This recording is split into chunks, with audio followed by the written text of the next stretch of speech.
નમસ્કાર, સીએનબીસી બજાર પર આપનું સ્વાગત છે અને હું છું જર્નાલ કંટી આપની સાથે. પ્રોપર્ટી ગુરુ આપ જોઈ રહ્યા છો અને પ્રોપર્ટી ગુરુના આ એપિસોડની અંદર આજે આપણે ખાસ કરીને મુંબઈના રીડેવલપમેન્ટના એક મહત્વના પાસાની વાત કરવાના છે. આજે આપણો પૂરેપૂરો ફોકસ જે રહેવાનો છે એ રહેવાનો છે ક્લસ્ટર રીડેવલપમેન્ટ પર. ક્લસ્ટર રીડેવલપમેન્ટ એટલે શું, કેમ મહત્વનું અને મુંબઈમાં હજારો સોસાયટીઓને જ્યારે રીડેવલપમેન્ટની જરૂર છે તો એનું જે સોલ્યુશન છે ક્લસ્ટર રીડેવલપમેન્ટ કેવી રીતે બની શકે છે આ અંગે આજે આપણે ખાસ ચર્ચા કરવાના છે. અને આ ચર્ચામાં રીડેવલપમેન્ટ સાથે આ ખાસા વર્ષોથી જોડાયેલા અને ઓછા સમયની અંદર ઘણું બધું રીડેવલપમેન્ટનું કામ કરી ચૂકેલા એવા હરીશ જૈનનું મારા સ્ટુડિયોની અંદર સ્વાગત કરીશ, જેઓ ફાઉન્ડર અને એમડી છે એચ રિષભરાજ ગ્રુપના, અને સાથે જ તેઓ ફાઉન્ડર છે બીડીએના પણ.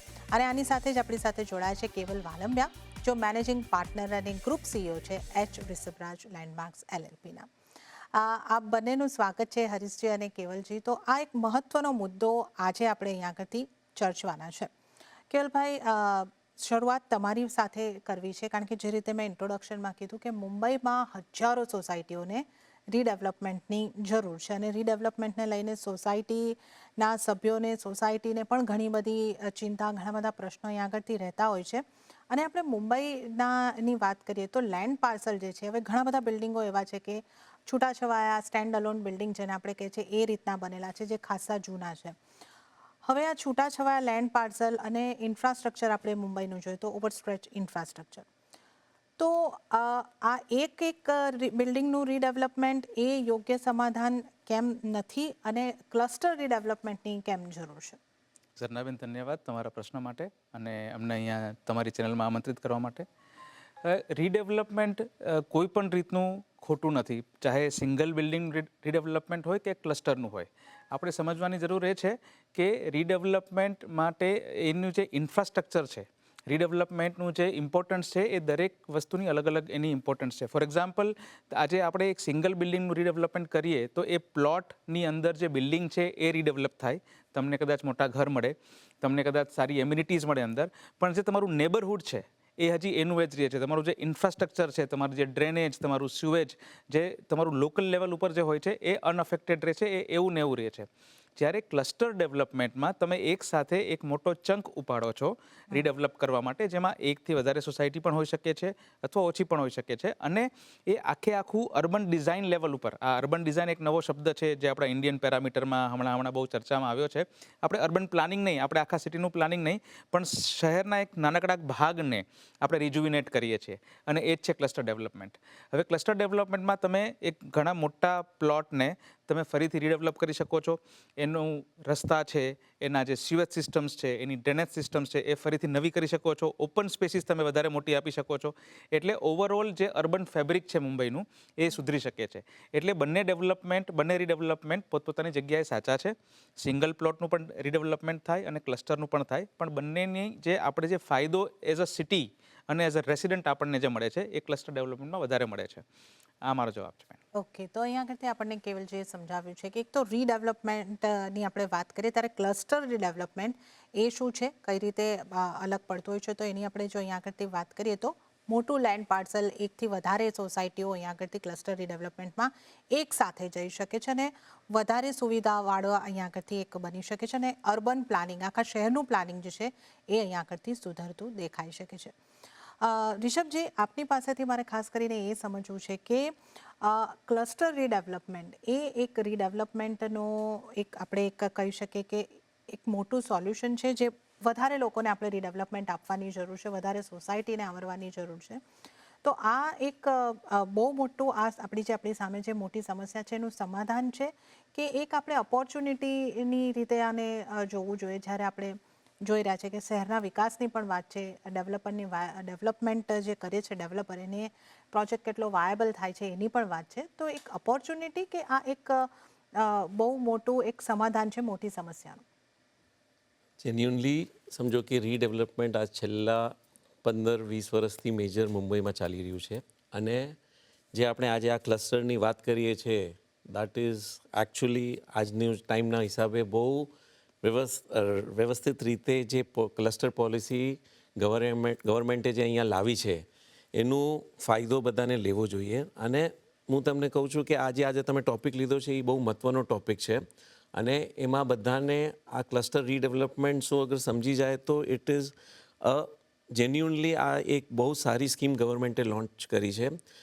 આજે સમજો મુંબઈ તમે ગણો તો ઇટ ઇઝ કમ્પેરેબલ ટુ આજે સિંગાપુર બોલો, દુબઈ બોલો, જે ગ્રોઈંગ સિટીઝ છે. આજ ઇન્ડિયાના મેપમાં મુંબઈને almost comparable to all this developing કન્ટ્રીઝના જેવી સિટી છે. સો અહીંયા ક્લસ્ટર રીડેવલપમેન્ટ થશે તો જ આ જે મુંબઈનું જે સપનું છે, જેને આપણને શેંઘાઈ બનાવવાનું છે કે દુબઈ બનાવવાનું છે કે mix commercial use, mix residential commercial use એ બનાવવું છે, આ ખાલી ક્લસ્ટર રીડેવલપમેન્ટમાં પોસિબલ છે. એક મોટી સંખ્યા લેન્ડની જે આવે છે કે ક્લસ્ટરમાં આજે સાઉથ બોમ્બે સમજો કે માહિમથી સાઉથ બોમ્બે ચર્ચગેટ સુધીનું ત્યાં એક 4,000 સ્ક્વેર મીટરનો પ્લોટ હોવો જોઈએ અને વેસ્ટર્ન સબર્બ્સ છે તો એની અંદર આપણે 6,000 મીટરથી વધુ પ્લોટ હોવો જોઈએ. સો અગર એ ક્રાઇટેરિયા ફૂલફિલ થાય અને મિનિમમ એક બી સોસાયટી હોય તો ચાલે અને એકથી વધુ સોસાયટી હોય તો બી ચાલે, તો એ એક સાથે આવીને જે એક ડેવલપમેન્ટ થઈ શકે છે, જે એક સ્ટેન્ડ અલોન બિલ્ડિંગમાં પ્રેક્ટિકલી પોસિબલ નથી. બિકોઝ એમાં ઘણી બધી સમસ્યા હોય છે, પાર્કિંગની સમસ્યા હોય છે, ઇન્ટરનલ રોડની સમસ્યા હોય છે, લેન્ડસ્કેપિંગ નથી હોતું, આરજી નથી હોતું, જે આજે મુંબઈમાં લેન્ડ સ્કેર્સિટી છે. ક્યાંય કોઈ આજની તારીખમાં આપણી પાસે પ્રાઇવેટ ગાર્ડન્સ નથી, પ્રાઇવેટ ક્યાંય છે ને જવાની એન્ટરટેનમેન્ટ, નાનું મોટું એન્ટરટેન માટે કોઈ જગ્યા નથી. Mumbai has been previously developed in a very એટલે કોઈ આવી રીતના પ્રોપરલી ડેવલપ નથી થયું. સો 2018-19માં જે ગવર્મેન્ટે આ પોલિસી લાવી છે, આ મધ્ય નજર જોવા લાવી છે કે જે આપણે રીડેવલપમેન્ટ ખાલી એક બિલ્ડિંગને કોન્ક્રીટ જંગલ નથી બનાવવું, બધાને એક સારી રીતે એક પ્રોપર જે ફેસિલિટી મળી શકે, એક લાઇફસ્ટાઇલ જેને કહેવાય. Redevelopment is not about just constructing, તોડીને નવું બનાવી દો, એ કંઈ નથી. એક સારી લાઇફસ્ટાઇલ બધાને મળવી જોઈએ અને એ સારી લાઇફસ્ટાઇલ અગર ક્લસ્ટરમાં આગળ વધશું તો એ ડેવલપર માટે, ગવર્મેન્ટ માટે અને સોસાયટી માટે બધી રીતે લાભદાયક છે. અને મેક્સિમમ લોકોએ, હું આ પ્લેટફોર્મ પર આજે કહીશ કે મેક્સિમમ લોકોને રીડેવલપમેન્ટમાં અગર જવું હોય અને આજુબાજુના બધા સોસાયટી અગર ભેગા મળીને આવતા હોય તો cluster redevelopment is the right way and beneficial to everybody. તો ક્લસ્ટર રીડેવલપમેન્ટને આગળ ઘણો બધો લાભ છે, બેનિફિટ છે. જો હવે કેવલભાઈ, ખાસ કરીને એ સમજો તું રૂલ્સ રેગ્યુલેશનની આપણે વાત કરી રહ્યા હતા, 33(9) આ વાળું જે રેગ્યુલેશન છે, અર્બન ડેવલપમેન્ટ માટેની સ્કીમનું ફ્રેમવર્ક જ્યાં આગળથી આપવામાં આવ્યું છે, આને આ ખરેખર આસપાસના વિસ્તારના પ્લાનિંગને પ્રોત્સાહન આપે છે કે અહીંયા વધુ એફએસઆઈ મળે એના ઉપર ખાસ ફોકસ થયું છે? બેન, બહુ સરસ પ્રશ્ન છે ઝરનાબેન. હવે કોઈ પણ વસ્તુ ઇકોનોમિકલ ફિઝિબિલિટી અથવા ફાઇનાન્શિયલ ફિઝિબિલિટી વગર શક્ય નથી. આપણે આજે બુલેટ ટ્રેન પણ બનાવીએ છીએ તો આપણને ખબર છે કે બુલેટ ટ્રેન બનાવવાની લાગત કેટલી છે. એવી જ રીતે તમે જ્યારે પણ કોઈ અર્બન રિજુવિનેશનનું કામ કરો તો એમાં જે ફાઇનાન્શિયલ ફિઝિબિલિટી છે કે જે વસ્તુ કરવી લોકો માટે સહેલી હોય, લોકો માટે પોસિબલ હોય તો જે વસ્તુ થાય એમ છે. તો એવી જ રીતે ક્લસ્ટર ડેવલપમેન્ટમાં ફાઇનાન્શિયલ ફિઝિબિલિટી બહુ ઇમ્પોર્ટન્ટ પાર્ટ છે. પણ એનો મતલબ એવો નથી કે અર્બન રિજુવિનેશનને આપણે સાઈડમાં રાખી દીધું છે.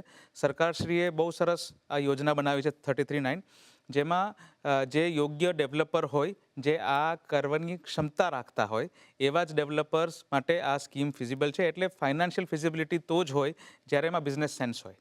એટલે એમાં હું શબ્દોની ચોરી નહીં કરું, પણ હું ચોક્કસ તમને કહીશ કે ફાઇનાન્શિયલ ફિઝિબિલિટી બહુ જરૂરી છે. એની સાથે સાથે અને ફાઇનાન્શિયલ ફિઝિબિલિટી ક્યારે આવે? જ્યારે એફએસઆઈ આવે, રાઈટ. આજે હું કોઈ 4-10 બિલ્ડિંગ તોડી અને એમાં નવું બિલ્ડિંગ જો બનાવવા માંગતો હોઉં અને મને એમાં જો કદાચ બિઝનેસ સેન્સ ના દેખાય તો સારા અને મોટા ડેવલપર્સ એમાં નહીં આવે. એટલે એફએસઆઈનું કારણ એ જ છે એમાં કે ભાઈ ફાઇનાન્શિયલ ફિઝિબિલિટી એમાં શક્ય બને. નંબર 2, રેસિડેન્ટ્સે શું જોવાનું હોય છે, જે સોસાયટીના મેમ્બર્સ છે. હવે તમે સિંગલ બિલ્ડિંગનું રીડેવલપમેન્ટ કરો તો પણ તમને મોટા ઘર મળે જ છે, પણ અહીંયા તમને ફાયદો શું છે કે તમને એક ટાઉનશીપ લેવલનો એક્સપિરિયન્સ મળે છે જે તમને સિંગલ બિલ્ડિંગમાં નહીં મળે ક્યારેય. તમારી પાસે પહોળા રસ્તાઓ હશે, તમારી પાસે પાર્કિંગની સુવિધાઓ સારી હશે, તમારા કેમ્પસમાં એસટીપી હશે, જે સુવેજ ટ્રીટમેન્ટ પ્લાન્ટ હોય કે જે તમારું જે આપણે જે ગંદુ પાણી જે આપણે ઘરમાંથી નીકળે છે એને પાછું ફિલ્ટર કરીને એને ડોમેસ્ટિક યુઝમાં પાછું યુઝ થાય, લેન્ડસ્કેપિંગમાં યુઝ થાય. આ બધી ફેસિલિટીઝ જે છે એ ક્લસ્ટર ડેવલપમેન્ટમાં જ સોસાયટીને મળી શકે છે. એટલે ફક્ત એફએસઆઈ માટે નથી, પણ આ ઓવરઓલ જે સિટીનું જે આપણે સૌંદર્યકરણ જેને કહેવાય, એસ્થેટિકલનેસ જે કહેવાય. અને હું તમને એક બહુ ઇમ્પોર્ટન્ટ વાત કહું બેન, કે આજે લંડન જેવું સિટી છે તો એમાં જે open space per person is 5 to 8 square metre, જ્યારે મુંબઈમાં એ 0.02 સ્ક્વેર મીટર છે. હવે ક્લસ્ટર ડેવલપમેન્ટ એક જ એવી સુવિધા છે આજની તારીખમાં કે જે પર પર્સન ડેન્સિટી ઓછી કરીને વધારે ઓપન સ્પેસ આપી શકે છે. સો આ ખુલ્લી હવા, ઉજાસ અને જે સનલાઇટની આપણે વાત કરતા હોઈએ છીએ, આ બધી વસ્તુઓ ક્લસ્ટર ડેવલપમેન્ટમાં શક્ય બને છે. એટલે એ ફક્ત FSI પૂરતી વાત નથી. FSI એક મહત્વનો ભાગ છે, પણ FSI is for the business sense. As far as the residents are concerned, એમને ચોખ્ખી હવા ઉજાસવાળા મોટા ઘર મળી શકે છે, એમને ઓપન સ્પેસીસ મળી શકે છે, એ એમના માટે વધારે લાભદાયક છે. તમે વિચારો કે એક મોટા કેમ્પસમાં જે એનું ડ્રેનેજ અને સુવેજની પાઇપલાઇન્સ હોય એ સરખી રીતે ચાલતી હોય, બધા 5-6 હજાર રેસિડન્ટને એકસાથે જો એ સર્વ કરતી હોય તો એ કેટલું ઇઝી થાય ઇવન ગવર્મેન્ટ માટે મેનેજ કરવાનું. એટલે આઈ થિંક ત્રણેય જે પરિબળ છે, ગવર્મેન્ટ છે, ડેવલપર્સ છે અને જે આમ રેસિડેન્ટ્સ છે જેમના માટે ક્લસ્ટર ડેવલપમેન્ટ થાય છે, એ બધા માટે આ લાભદાયક છે. એટલે ફક્ત એને FSI સાથે બાંધીને એ ફાયદાકારક છે કે નહીં એ જોવું કદાચ ખામી ભર્યું ગણાશે. મને લાગે છે હોલિસ્ટિક ડેવલપમેન્ટની દ્રષ્ટિએ આ બેસ્ટ એક્ઝામ્પલ છે. જી. અને હરીશજી, આ જ વાત આપણે અહીંયાથી ફાઇનાન્શિયલ ફિઝિબિલિટીની વાત કરી, FSIનો ઉલ્લેખ મેં અહીંયા આગળથી કર્યો. FSI તો નો ડાઉટ અહીંયા આગળથી થોડી વધારે મળવાની છે, પણ પ્રોજેક્ટ વાયબિલિટીની હું આપની પાસેથી એઝ અ ડેવલપર જાણવા માંગીશ કે પ્રોજેક્ટ વાયબલ થાય એવું ક્લસ્ટર ડેવલપમેન્ટમાં કયા ફાયદાના મુદ્દાઓ છે, અને સામે જે આપણે ડિસ્કસ કર્યું કે ઘણી બધી સુવિધાઓ, ટાઉનશીપ જેવી સુવિધાઓ અહીંયા આગળથી આપવાની છે, એમાં આપણે પાર્કિંગથી લઈને સીવેજથી લઈને ઘણી બધી સુવિધાઓનો કેવલભાઈ ઉલ્લેખ કર્યો. તો એ બધી જે જવાબદારી છે, જે ખર્ચા છે, એ પણ અહીંયા આગળથી સામે વધી રહ્યા છે. અને એક ડર જે આની અંદર લોકોને લાગતો હોય છે કે સામાન્ય રીડેવલપમેન્ટ કરતાં સમય વધારે જાય છે. તો આ cluster development as a developer કેવી રીતે વાયબલ બને છે? ઝરણાબેન, બહુ જ સારી તમે જે ક્વેશ્ચન અત્યારે પૂછ્યો છે ને, આ ક્વેશ્ચન નોર્મલી બધી સોસાયટીઓનું કે એક તો ફાઇનાન્શિયલ વાયબિલિટી અને ટાઈમલાઇન્સ. આજની તારીખમાં બધાને ક્લસ્ટર રીડેવલપમેન્ટ કરવું છે, પણ આની થોડી ક્લિયરિટી હોય તો એ લોકો થોડુંક હજી જીગર કરે અને આગળ વધે. સો જેમ તમે કીધું કે ફાઇનાન્શિયલ વાયબિલિટી, આટલું બધું એમ્યુનિટીઝ આપવાના, આટલું બધું લેન્ડસ્કેપિંગ આપવાનું, રિક્રિએશન એમ્યુનિટીઝ બધા આપવાના, તો એમાં જે સાચી વાત છે કે ક્લસ્ટર એવું કંઈ ઇન્સેન્ટિવ FSI મળે છે, એ બધું મળે છે, બટ ઇટ ઇઝ નોટ કે ધ ફાઇનાન્સીસ જે આપણને લાગે છે ને કે કોસ્ટ ઓછી થાય છે એવું કાંઈ નથી. પણ એની સામે જે કોસ્ટ લાગે છે ને એની સામે જે વસ્તુ બની રહી છે, જે પ્રોજેક્ટ બની રહ્યો છે, દેટ ઇઝ જે આજની તારીખમાં મુંબઈની અંદર બહુ ઓછા એવા પ્રોજેક્ટ છે જે અંદર આવી રીતની આપણે પ્રોજેક્ટ જે આપી શકીએ છીએ. અને આ નોર્મલી બધાની રિક્વાયરમેન્ટ થઈ ગઈ છે આજે, બિકોઝ આજે મુંબઈમાં એન્ટરટેન માટે જઈને ખાલી મોલ છે કે એક કદાચ આપણે ચોપાટી જતા રહીશું, બાકી એના સિવાય કોઈ આપણી પાસે વ્યવસ્થા નથી કે આપણે ક્યાંય એન્ટરટેન ઝોન હોય છે. તો લોકોને આજની તારીખમાં જે એમ્યુનિટીઝ, ફેસિલિટીઝ જોઈએ છે એનામાં એ લોકોને પે કરવામાં વાંધો નથી. They are ready to spend, but એની સામે એ પ્રોડક્ટ એમને મળવો જોઈએ, એ એમ્યુનિટીઝ એમને મળવી જોઈએ. સો ફાઇનાન્શિયલી તમારો જે પહેલો ક્વેશ્ચન છે હું એમાં કહીશ કે ફાઇનાન્શિયલી નો ડાઉટ કે it is not a scheme where it is so much financial viable in terms of stand alone buildings. Cost આમાં વધુ જ આવે છે, પણ એની સામે જે એમ્યુનિટીઝ ને બધી વસ્તુઓ મળે છે એમાં customer is ready to pay for the product. એમાં એમને જરાય ઓલું નથી કે ભાઈ અમને આ પૈસા નથી આપવા. પ્રોડક્ટ સારો મળે છે, ડેવલપર સારું હોય છે, બ્રાન્ડ સારું હોય છે, અગર લોકેશન સારું હોય છે અને વસ્તુ જે પ્રોપરલી બને છે, જેમાં ફેસિલિટીઝ આગળ જઈને કસ્ટમર એન્જોય કરી શકે છે, તો એમને એમાં આપવાનું, પૈસા ખર્ચવા કરવાનું એમને કોઈ ટેન્શન નથી. તો એટલે મિક્સ એન્ડ મેચ કરીને તો વાયબિલિટી બેસી જાય છે, સબ્જેક્ટ ટુ કે ડેવલપર પ્રોપર હોવો જોઈએ અને એ પ્રોપર વસ્તુ બનાવવાનું બેકગ્રાઉન્ડ એનું હોવું જોઈએ. તો એમાં વાયબિલિટીનો ક્વેશ્ચન સોલ્વ થઈ જાય છે. બીજું જે તમે મને પૂછ્યું ટાઈમલાઇન્સ અને અપ્રુવલ્સ ને પ્રોસેસ ને, જે બહુ કોમ્પ્લેક્સ છે, વાત બરાબર છે તમારી. જ્યારે નવું શરૂ થયું ત્યારે સ્કીમ ચાલુ જ્યારે કરવાની હતી તો ઘણા બધા રસ્તાઓ હજી ખુલ્યા નહોતા અને they were very few people like how to go ahead. પણ હવે શું થઈ ગયું છે, as and when time has gone pass, તો ધીરે ધીરે બધું વસ્તુ લોકોને ખબર પડી ગઈ છે અને પહેલાં કરતી હવે ટાઈમલાઇન્સ ઓછી થઈ છે. હા, પહેલાં જે એક દોઢ વર્ષ અપ્રુવલમાં લાગતો હતો એના કરતી ઘણી ટાઈમલાઇન્સ ઓછી થઈ ગઈ છે અને વસ્તુઓ, things are following in shape. તો વસ્તુઓ શેપ લઈ રહી છે અને એની અંદર ખાલી અમે એક સમજીએ કે માનનીય મુખ્યમંત્રી આપણા જે દેવેન્દ્રજી શિંદે સાહેબ જે બધી આ સ્કીમને પ્રમોટ કરી રહ્યા છે અને they are right in the way. તો આમાં મારી એક રિક્વેસ્ટ હશે કે જે હાઉસિંગ ફોર ઓલનું જે સ્કીમ આજે આપણા મુખ્યમંત્રી સાહેબ જે પ્રમોટ કરી રહ્યા છે એમાં ગવર્મેન્ટને બી બેનિફિટ છે, કેમ કે અમુક એરિયો ભાડાને હેન્ડઓવર કરવાનો આવે છે. જેટલો બી એક વર્કિંગ કરીને અમુક એરિયો ઇન્સેન્ટિવ FSIમાં સોસાયટી મેમ્બર્સને મળી જાય છે, જે નોર્મલ સ્ટેન્ડ અલોન બિલ્ડિંગ કરતાં ઘણું વધારે છે. અગર સ્ટેન્ડ અલોન બિલ્ડિંગમાં ફોર એક્ઝામ્પલ 30% મળતા હોય તો આમાં they can be entitle to 45-50, in અમુક કેસીસ 55% સુધી બી એ લોકોને એન્ટાઇટલ થઈ શકે છે. એના પછી જે બેલેન્સ એરિયા બચે છે એ ગવર્મેન્ટને અમારે હેન્ડઓવર કરવું પડશે. એના પછી જે વચ્ચે છે એ અમને સેલમાં મળે છે. સો વિન વિન સિચ્યુએશન બધા માટે છે. જે એમના હાઉસિંગ ફોર ઓલ છે તો એમાંથી ઘણો બધો સ્ટોક ક્રિએટ થશે જે ગવર્મેન્ટને અમારે હેન્ડઓવર કરવો પડે છે. સો આમાં આ એક અગર ગવર્મેન્ટ સિંગલ વિન્ડો ચાલુ કરી નાખે, કેમ કે આમાં માળાનું બી ઇન્વોલ્વમેન્ટ છે, BMCનું હાઈરાઇઝ કમિટીનું ઇન્વોલ્વમેન્ટ છે, UDનું ઇન્વોલ્વમેન્ટ છે, અને એના પછી નોર્મલ પ્રપોઝલ જે નોર્મલ રીતે અપ્રુવલ પ્રોસેસ ચાલે છે મુંબઈની અંદર, તો 3-4 જણાનું એમાં ઇન્વોલ્વમેન્ટ છે. અગર સિંગલ વિન્ડોને આગળ લઈને એ સમજો કે વધે તો જે ટાઈમલાઇન્સ અત્યારે 3 થી 4 મહિના ક્લસ્ટરની અપ્રુવલ છે એ 15 થી 20 દિવસમાં થઈ શકે તો આ એક આઈસ બ્રેકર થઈ જશે અને સ્પીડી અપ્રુવલ થશે તો હજી જે લોકોને ક્લસ્ટર રીડેવલપમેન્ટમાં સોસાયટીઓને જોડાવવું છે કોન્ફિડન્સ બહુ ઘણો વધી જશે. હરીશજી, ચર્ચા ફરીથી આપની પાસેથી આગળ વધારવા માંગીશ કે આમાં ક્લસ્ટર રીડેવલપમેન્ટમાં જવા માટે મોટે ભાગે સોસાયટીઓ થોડી ડરતી હોય છે. એક તો કન્સેન્ટ બનાવવી બધી સોસાયટીઓની વચ્ચે એક સોસાયટી માટે પણ પડકાર છે અને કદાચ ડેવલપર માટે પણ પડકાર છે. પણ તમે સોસાયટીને, જે સોસાયટીઓ છે એના જે સભ્યો છે, કમિટી છે, એમને શું તમે સંદેશ આપવા માંગશો કે એમણે ક્લસ્ટર રીડેવલપમેન્ટમાં જવા માટે કેમ ધ્યાન આપવું જોઈએ?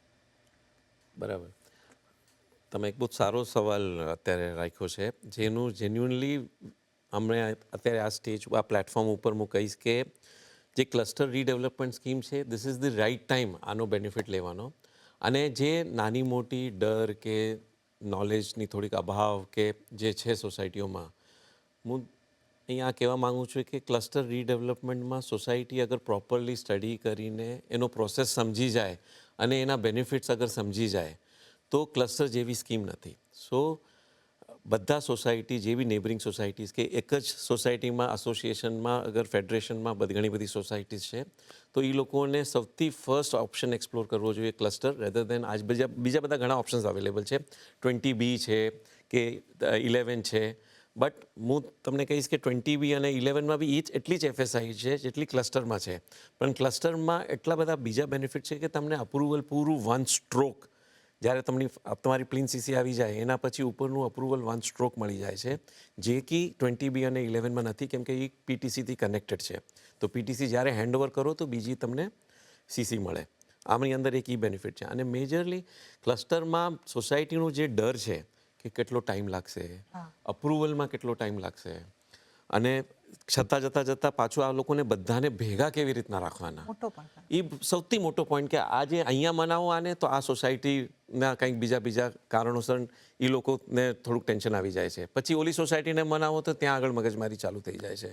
એટલે મેજર બધાને થોડુંક ધૈર્ય અને પેશન્સ રાખીને અગર સાથે રહે અને પ્રોપરલી પ્રોસેસ ફોલો કરે અને જ્યારે બી ક્લસ્ટર માટે વિચાર કરે કે જાઓ તો એમાં પ્રોપર આર્કિટેક્ટ રાખો. PMC બી ઘણા બધા છે, બટ મેજરલી એક આર્કિટેક્ટ તમે જેની નોલેજેબલ હોય, who can genuinely guide you before appointing any PMC, that will be એક રસ્તો છે કે તમને જેન્યુઅનલી પ્રોપર વેમાં ગાઈડ કરી શકે છે અને પછી PMC એના હિસાબે આગળ લઈ શકે છે. સો અગર પ્રોપર પ્રોસેસ સમજી ગયા અને કોન્ફિડન્સ આવી ગયો એની અંદર તો આ ક્લસ્ટર સ્કીમ સૌથી સહેલું છે, એકદમ ઇઝી છે. સો તમારે પહેલાં એક આર્કિટેક્ટ રાખીને એની ફિઝિબિલિટી અને એનું પ્રોસેસ સમજી લો. અને જે ડેવલપર તમે જે અપોઇન્ટ કરવા માંગો છો, આજની તારીખમાં શું થયું છે, ઘણા બધા લિસ્ટેડ ડેવલપર્સ બી આવી ગયા છે જે મેજરલી ફોકસ કરી રહ્યા છે ક્લસ્ટર રીડેવલપમેન્ટમાં સ્પેશિયલી. તો એ બી એમાં થોડું ઘણું બધું અત્યારે આ ટાઈમમાં કે ભાઈ everybody is in aggressive acquisition mode, તો એ બી ઘણું ધ્યાન રાખવાનું છે કે એ એગ્રેસિવ એક્વિઝિશન મોડમાં કોઈ આપણાથી ગલતી ન થઈ જાય કરીને.